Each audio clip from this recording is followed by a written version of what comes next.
frame at 14. Okay. I'm gonna just hit saving a snapshot, and then you know what, I gotta go to this. What frame was this? This was the last frame. Let me delete this. I'm gonna render another frame that's exactly like this, right around here. Okay, because I want to compare. Control U. Alright, see, no difference. That's what I want to show. No difference. Why is there no difference? Okay, the reason why there's no difference is that the light, right, that I just made, right, exposure needs to be 12, because as is, even though the intensity says 1 for the top-down area light, it doesn't matter. It's not going to emit any light energy to have an effect for the ball. So I'm going to crank it to 12. See what happens to the update. Right, so I'll press Control U. See what it does. Before, after. Before, kind of dark, high contrast, dark. After. Before, after. Before, the ground is like this. After, much more illuminated. So that's good. I'm going to save a snapshot. Okay.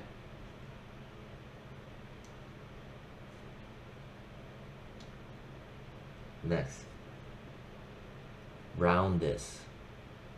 Roundness. We'll set it to 1. Since I made a adjustment, I want to see what it did to the scene. Make sure your previous one is saved, right? You know that it's saved because here the numbers stays the same, right? Select it, unselect it, select it, unselect it. You'll notice that this number here doesn't change. This number represents the virtual RAM that's being used to do the GPU calculations. See, there's no movement.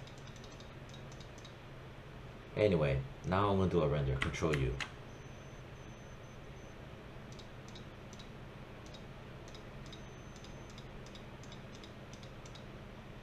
Okay, looks like the roundness didn't do anything. Usually it does. Oh look. Before, after. They took it away. The shininess, it dulled it out.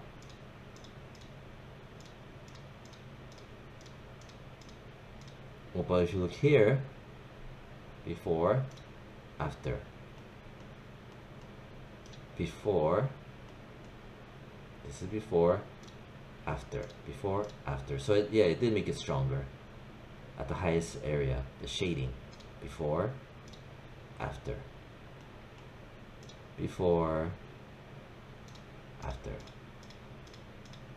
Yeah, so it gave a bit more kick on the shine. Anyway, so that's because of the roundness, right? Next, I increased the soft edge to 1.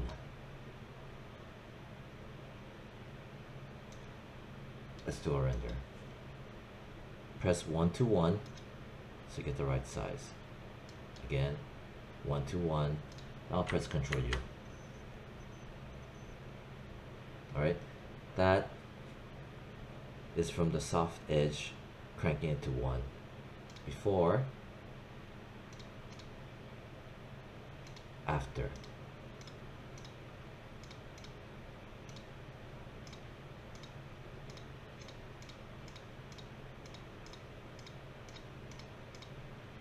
we'll save it.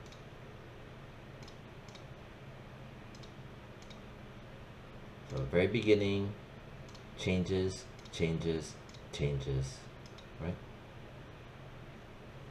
Then, just to be safe, I like to turn my samples, which is your shadow quality, right, to 2. No more than 2 samples for your shadow quality. Finally, under visibility, transmission, I'm going to set it to 1. Transmission for the top-down area light, crank it to 1. So let's see what that does. Right now, I have it saved. If I click on and off, you notice that nothing changes in the scene. If I click on and off the thumbnail, you notice that this number does not change. If I click on the previous, the number changes. The number changes. Right? But if I just click this on and off, the number does not change. This tells me that this render is the exact same render as here. This and this is the same. Now I'm gonna do a render because I jacked up the transmission. Control U. See what that does. Before,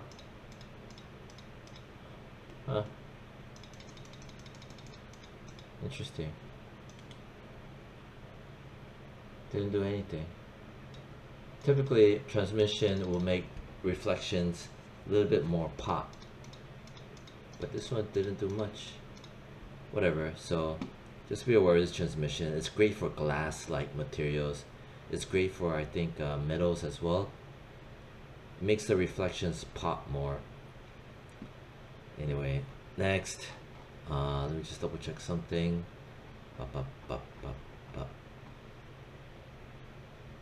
Oh, you also want to put your lights into a display layer, right? One for the sky dome, one for the area light. There's reasons why. I'm going to select the sky dome, go to the channel box. I'm going to click on this guy right here. Right. That tells me if I turn it on and off, it's in there. I'm going to double click it. I'm going to type in underscore sky dome. I'm going to hit save. Sky dome has its own display layer now. Okay. The sky dome has you know, things that got tuned as we just did, right? I want to now select the area light, and I'm going to click here. I made a layer. I'm going to type in underscore top down area light underscore, hit save. So now I can turn it on and off. I can turn the sky dome on and off. See? You do want these in a separate layer. It's just for workflow purposes. Alright, but at the same time I'm going to set to reference so I don't accidentally click onto the sky dome, because that gets really annoying really fast. Top down light. I don't need to change any settings because we already did, right?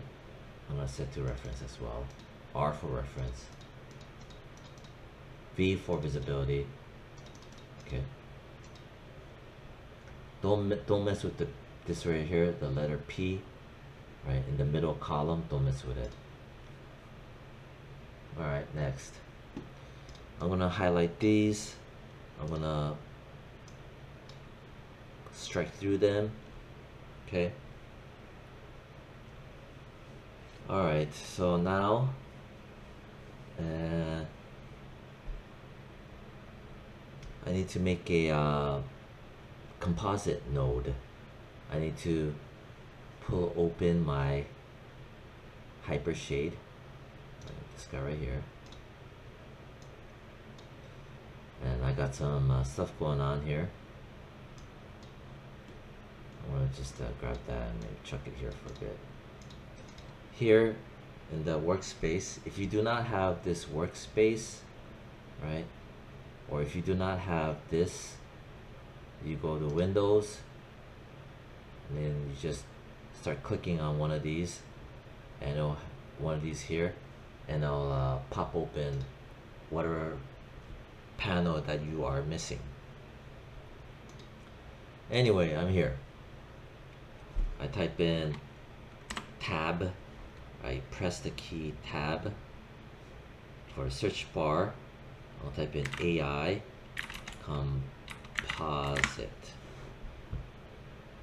So, click it. Here's your composite. Composite. So I made that. I'm gonna strike it through. Next, I need to make a ambient occlusion node. So within here, type tab, press on tab, type in AI ambient, which is this ambient occlusion. Click it. There you go.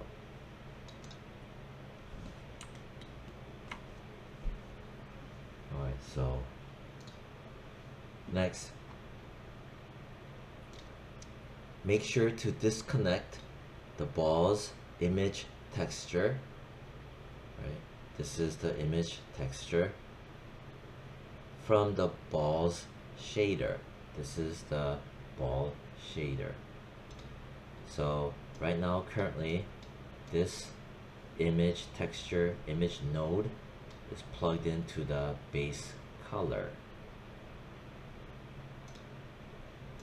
Right. So if I select this, it's being plugged into the base color. And I don't want that. So the way you disconnect it is this, make sure you have this selected. If you do not see this, right, you click on this ball and then you click on this middle icon. Okay. When you do that, where you select it and you click on it, right, or you select it from here and then you click on the middle button, but now you're missing the composite node, right? Not only that, but you're also not seeing it here, right? You don't see the composite node at all that we just made. You do see the ambient occlusion, but not the composite node. That's because the composite node, right, is found under your Utilities tab, which is this. Ignore this. This is the old one. AI composite. The way you put it in here is that I can select it again, that's under the Utilities tab. You select it, then you middle mouse, click and drag and drop it here. Again, you middle mouse, click and drag and drop it. When you press the middle mouse, see, it turns into a plus sign. Okay. Anyway, here it is. So I need to disconnect it. Back to what I was talking about. Disconnect it. Now when it's like the shader ball, you'll notice that the base color is black. This is what happens when you disconnect that image texture. Right? So that. And next, alright, next I'm gonna go back and click on the Materials tab, and I need to the ambient occlusion shader, right? I'm gonna middle mouse, click and drop over here. So there it is. Right. Middle mouse, click and drop over. So you have your composite node. You have your image texture node that's been disconnected from the ball shader, and I summoned the ambient occlusion node as well. Okay, so I'm gonna strike this out. We made that. Strike that out. We also disconnected it, the image texture, from the balls shader. Alright, so 1 second. I need to fix something here. Alright, so next thing I want to do is I want to show how to plug in the ambient occlusion into the composite, and to plug in the image texture into the composite node. I want to show how to do that. So I wrote here the R node ambient occlusion node, which is this. It needs to be plugged into the R node composites, right? The composite node. It's A slot. So you can see here A, right? And then the MTSU image texture is going to be plugged into the R node composite node's B slot, which you see here being plugged into the B slot. Put a little notation here. Obviously, you must disconnect the MTSU image texture from the original shader, which we did, right? Just a reminder. Okay. All right. So let me cross this out, strike it through. Okay. I'm going to show how to plug it all in. So basically what you do is you select your AI composite, right? So here's your AI composite. Okay. And what you're looking at here is the A is whatever is going to be on top, kind of like in Photoshop. B is whatever is underneath it, right? I'll talk about this afterwards because I have the notes here. So you make sure you select this so it shows in your attribute editor. And then what's gonna happen is the ball texture, right? Don't select it. Make sure this is selected. You're gonna middle mouse. You're gonna hover over the node for the ball. No. The ambient occlusion is gonna go into the A slot, which I'll explain why. So you don't touch the ambient occlusion. You just middle mouse, click onto it, hover over and click on. Middle mouse, you middle mouse, click and hold, right? You notice that it turns into a plus sign. Again, you just middle mouse, drag it over and drop it onto the A slot. Pop. So now this, right, out color plugged into the A slot, and I'll explain why. Right. What I'm gonna do is just put this over here, because it's plugged into the top A slot. Right, I select the composite. You can see here, you see something's being slotted here, which is this. Then with the composite still selected, I'm going to hover my mouse cursor over the image texture, and I'm going to click and hold the middle mouse key. It turns into a plus sign. I'm clicking and holding the middle mouse. I'm going to drag and drop it over into the B slot. Bop. So now this into the B slot, this into the A slot. So this ambient occlusion, basically it overlays, it gives the effect of having tight and crevice type of shadowing, So I'm going to select the composite. Now this ambient occlusion shadow, effect is on top. And when it's on top, right, the operation is going to be set to multiply, kind of like in Photoshop, where you can make, set it to multiply, and it changes the what's underneath it when you set to multiply, especially with grayscale values, high contrast values, black and white type of thing. If the ambient occlusion is grayscale, to have shadows, simulate shadows, close contact simulation, close contact shadows, right? Cavity, like they call it, sometimes they call it cavity map, blah blah blah. So anyway, it's here and set to multiply because it'll be set on top of the image texture. That's the reason why.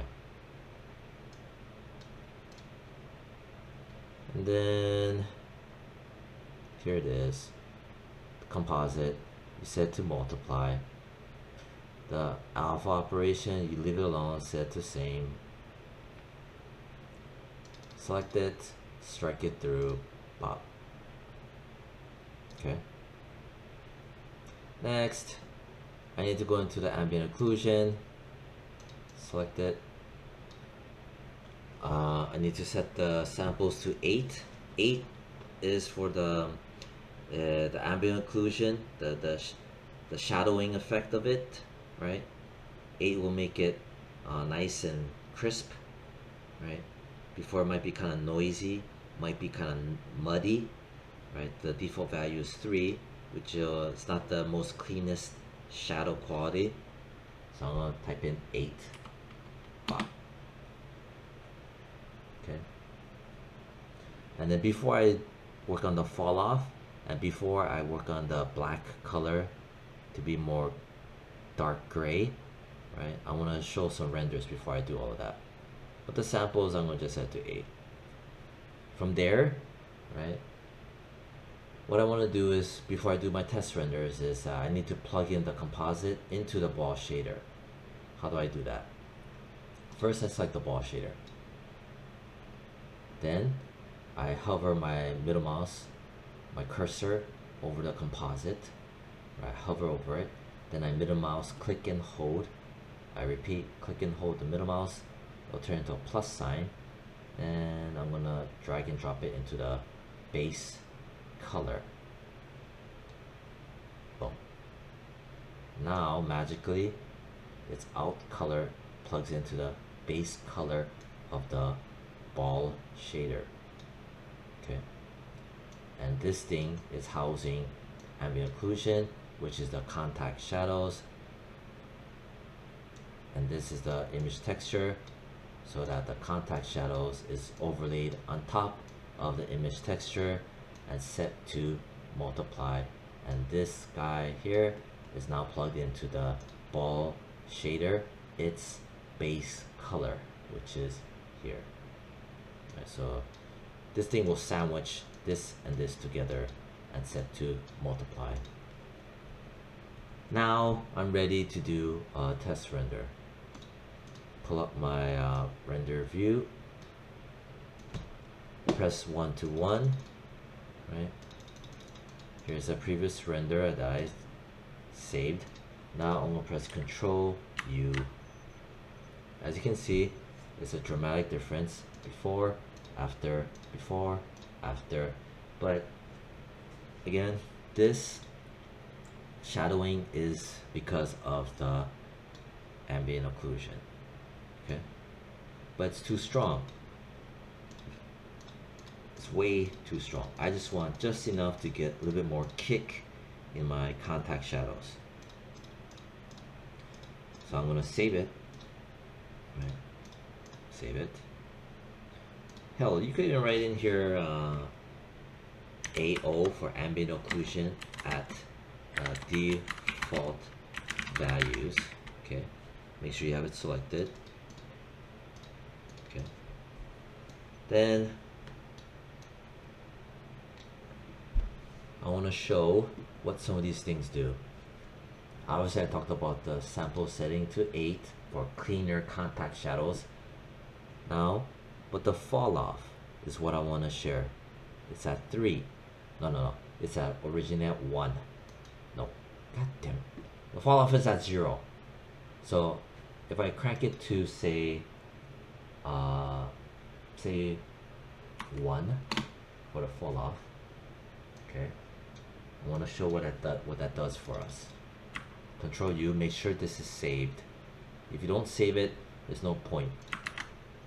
Control U to do another render with the fall off set to 1.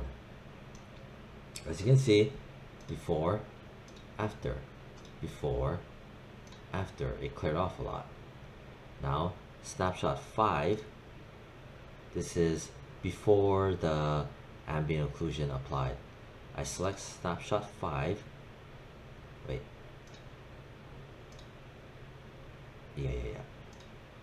Yeah. So snapshot 5, I'm going to type in here before AO is applied. So I make sure I select it and then I type it. And then snapshot 6, I wrote here AO at default values. Okay. This, when I let go, this render that I just made, I want to save it. Snapshot 7, I can put down AO at fall off at 1. Okay, so this, right, boom.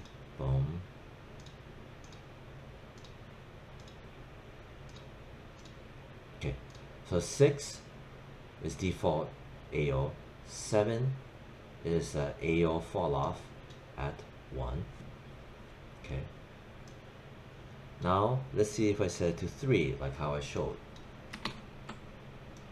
Okay, before it was fall off at 1. Okay, now it's set at 3. Let's see what that does. Control U.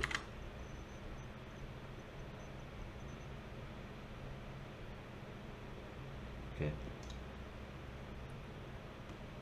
this is fall off at 1. See, I wrote it here. If I let go, this is fall off at 3. So I'm going to save the snapshot. Okay, nothing is selected because I just did the render with the fall off at 3. Right, so I'm going to select it, because if I click and go, click and let go, it shows that nothing happens.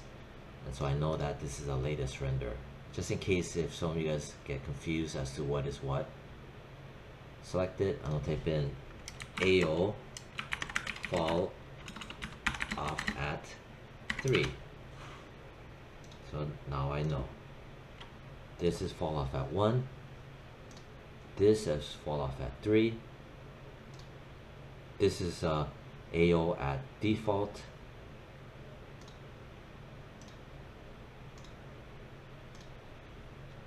Snapshot 5 is before AO is applied. Right? So this is before AO is applied, I believe. Yeah. And shot 8 is AO at fall off 3. Okay, shot 5 versus shot 8. See, shot 5, 8. So a little bit more, just a bit more. See, you may think, what's the big deal, right? But I don't care, because the whole point is to learn about the ambient occlusion and how to dial it in. Okay, see, there you go. Anyway, so that's fall off at 3.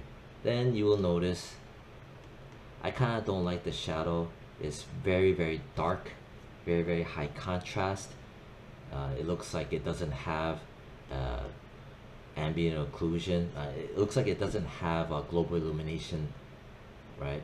Because with global illumination, this should be